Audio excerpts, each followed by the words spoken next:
The wheels of the plane touched down at O'Hare International, the familiar jolt pulling me back to a world I'd fought to protect, only to find it had turned against me. I stepped off that flight from Kabul, my boots still dusted with Afghan sand, my chest heavy with medals that no one at home seemed to remember I'd earned.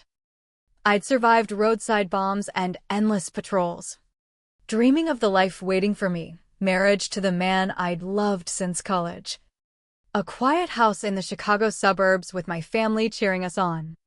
But as I hailed a cab in the biting Midwest wind, something gnawed at me. A silence too thick, like the calm before an ambush. No text from Mom, no call from my sister Lily, no word from Ethan. Just the hum of the engine carrying me toward a home that felt foreign already. Pulling up to the old Victorian in Evanston, I expected warmth, maybe a hug, a hot meal, anything to thaw the chill of deployment. Instead, laughter spilled from the backyard like spilled wine, sharp and unwelcome. I dropped my duffel by the gate and peered over.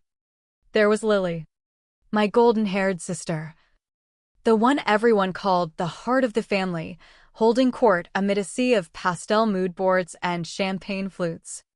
Mom, Evelyn, sat under the awning, nodding approvingly as Lily pinned swatches of blush pink and gold. "This shade screams elegance," Lily said, her voice lilting like she owned the air. Guests milled about, toasting to the perfect wedding, my wedding. But no one turned when I stepped through the gate. Lily glanced up, waved dismissively. "Oh, Emily, you're early. We thought your flight was delayed." Ethan, my fiancé, stood nearby, glass in hand. His eyes met mine for a flicker. Regret? Panic? He raised his toast instead of his arms.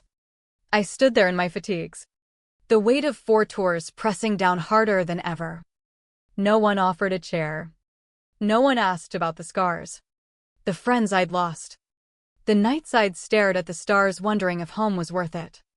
They just kept chattering about napkin folds and floral arches. Lily nailed the cake flavors, rose and pistachio. "So sophisticated," Mom said, not even looking my way.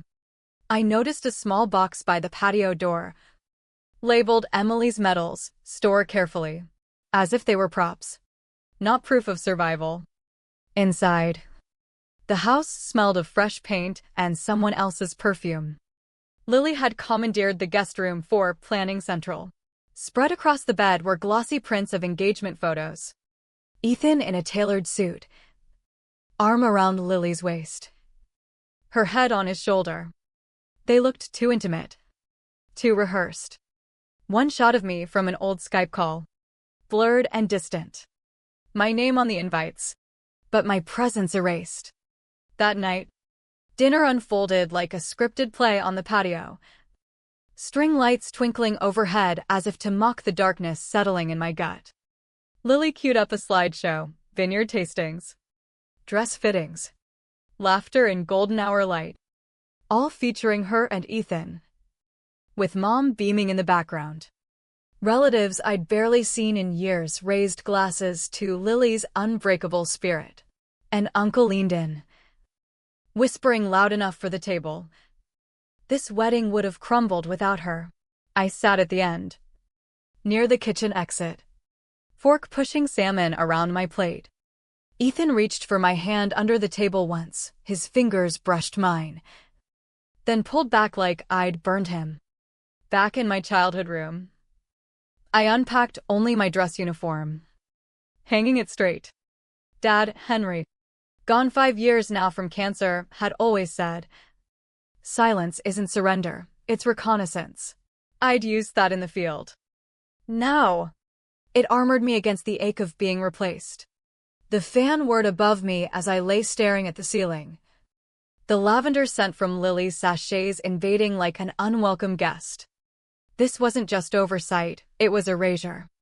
The next morning, the house buzzed with more preparations, but I slipped out early, walking along Lake Michigan's shore where the waves crashed like unresolved anger. My phone vibrated. Ethan. I answered. Voice steady. Hey. Lily, wait. Emily. Sorry.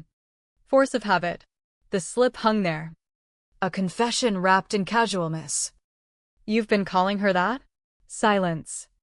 Things have been hectic. I hung up without another word. Back home. Lily was on speaker with the florist. No basic roses, add orchids for that luxury vibe. I avoided her, retreating upstairs. That afternoon, Ethan cornered me on the porch. How long has this been going on? I asked. Point blank. He shifted. She's just been helping. A lot. I nodded. Helping herself to my life. He didn't deny it. Just mumbled about the cake tasting tomorrow. Lily's put in so much, it'd mean the world if you went with her. That evening, the family descended on an upscale club in downtown Chicago for a pre-wedding mixer. Gold-trimmed tables, acrylic name cards, a host with a mic-ready smile. She gushed, "Let's celebrate the visionary behind this magic, Lily Hayes." Applause thundered. Lily stood, hand to heart, as if humbled. Mom teared up. She held us together while Emily was away. Ethan clapped mechanically, eyes starting to me. I was front row but invisible, staring at the centerpiece, orchids and crystal. All Lily's picks. I left before dessert. Engine idling in the lot as I typed into my notes, contingency plan activated. My reflection in the rearview was steel, cold, unyielding. By dawn, the kitchen held remnants of yesterday's chaos. But I needed clarity. Dad's old study, now a makeshift storage, still whispered his presence, pine and faded ink. I booted up the ancient security tablet he'd shown me years ago. Scrolling footage, mundane at first. Then April 4th. Midnight. Ethan slipping into Lily's room. No knock. 40 minutes later. Her in a silk slip. Him bare-chested. Belt loose. I replayed it. Heart pounding but hand steady. Recorded it to my phone. That silence between them screamed betrayal louder than words. Dinner that night at a ritzy spot downtown felt like walking into enemy territory. I dressed sharp. No frills. The table talk started light, then veered sharp when a cousin smirked, maybe if Emily loosened up from all that army rigidity. Ethan wouldn't drift. Lily said nothing, just blinked innocently. Mom sipped wine, offering a weak smile. Ethan stayed mute. I raised my glass. Discipline's what lets me endure nights like this. Uneasy laughs. Later, I backed up the video cloud. Drive. Encrypted. Labeled, Operation Reclaim, Phase 1. The shadows lengthened as I confronted Ethan on the patio. Handed him my phone. Paused on the frame. He paled. It's not save it, I cut in. You believed her lies about me changing. About duty over love. He deflated. She said she had proof. Screenshots that could ruin us. I stepped closer, so you ruined me instead. No yells. Just truth slicing clean. Inside, Lily's tablet lay unlocked. A bridal group chat. Emily's input? Nah. She's MRE trained. Anything tastes fancy to her. I forwarded the thread to myself. Fingers calm. Confronting Mom in the hall. You knew about the footage? She paused, polishing silver. You left us. Emily. Lily was here. The words landed like shrapnel. Blame yourself for not protecting what's yours. I nodded. Walked away. At the venue walkthrough, Lily preened, my champagne linens. My playlist. I snapped photos, evidence. Not admiration. That night, I drafted my speech raw. Unpoetic. This isn't unity, it's a facade. Printed QR codes on elegant cards. Message from the bride. Each linked to the video. Boxed them.